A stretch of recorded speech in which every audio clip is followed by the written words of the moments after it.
Chers frères et sœurs dans le Christ de l'archidiocèse de Regina, et à toutes les personnes qui lisent ou regardent ce petit message pascal, mes salutations chaleureuses dans le Seigneur ressuscité. Au moment où j'écris ces lignes, nous nous préparons aux grandes célébrations du Triduum qui débutent avec le Jeudi Saint, alors que la tempête de neige fait rage devant les fenêtres de mon bureau. Dans certains endroits des prairies, on dit que ce pourrait être la pire tempête de neige depuis des décennies. Au moment où vous regardez ou lirez ces lignes, vous le saurez. Quoi qu'il en soit, une grande tempête semble être une métaphore appropriée pour ce que nous avons vécu ces dernières semaines, ces derniers mois, voire ces dernières années, à cause d'une vie déchirée par la guerre ou de l'expérience et de l'héritage de la maltraitance ou des effets de pandémie qui ne disparaît pas ou d'autres combats internes ou externes. Beaucoup, comme nous, se sentent pris dans une violente tempête dans le monde ou en eux-mêmes. En tant que communauté de foi, nous avons été invités pendant le carême à accompagner Jésus au cours d'événements tumultueux qui ont abouti à son procès, sa passion et sa mort. Si nous traversons ces événements sans en ressentir la dureté, parce que nous nous concentrons sur l'inévitable fin heureuse de la résurrection, nous passons à côté d'une partie du sens que le Seigneur veut partager avec nous. Malgré les prophéties, la résurrection s'est produite là où on ne l'attendait pas, dans un lieu d'obscurité et de désespoir total. La croix était l'œil de la tempête et le tombeau où Jésus était enterré n'était pas tant un lieu de repos tranquille, mais qu'un lieu de ruine laissé par la tempête sur son passage.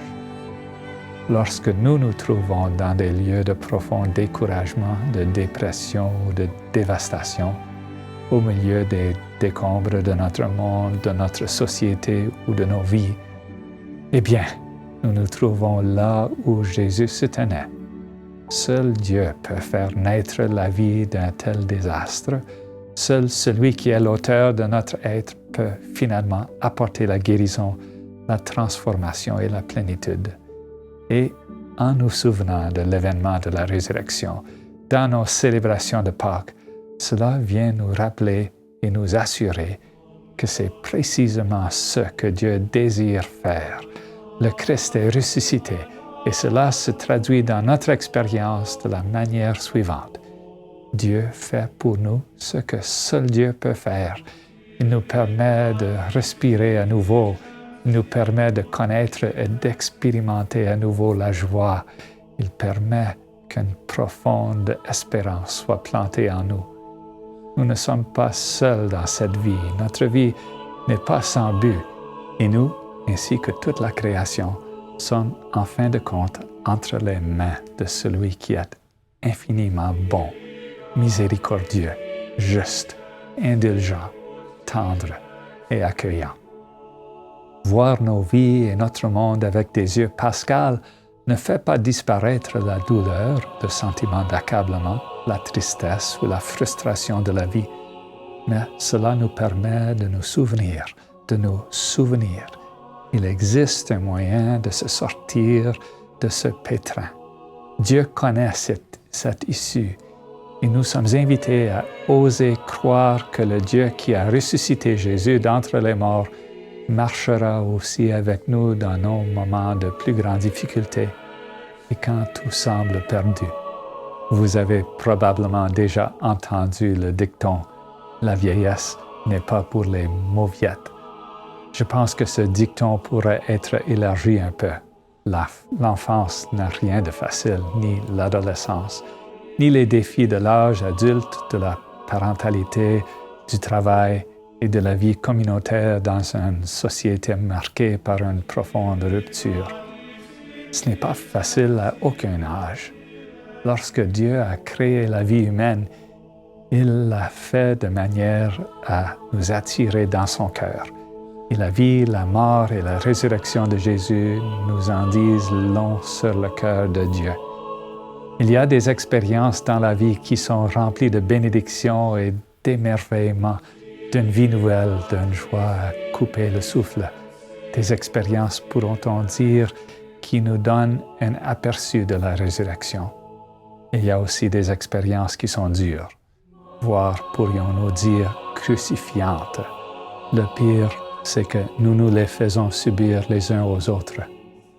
Et nous nous présentons devant Dieu avec des mains qui ne sont pas seulement dans le besoin, mais aussi avec des mains souillées, dans le besoin d'une miséricorde aussi vaste et large que celle révélée par la résurrection de Jésus d'entre les morts.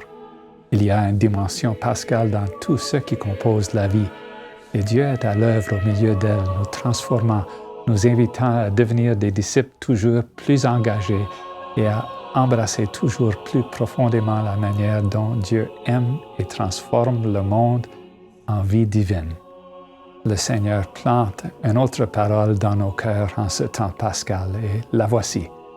Le Seigneur, crucifié et ressuscité, nous demande d'apprendre jour après jour à marcher les uns avec les autres, en particulier à accompagner les autres lorsqu'ils sont dans un grand besoin, qu'ils luttent, qu'ils se sentent perdus ou accablés.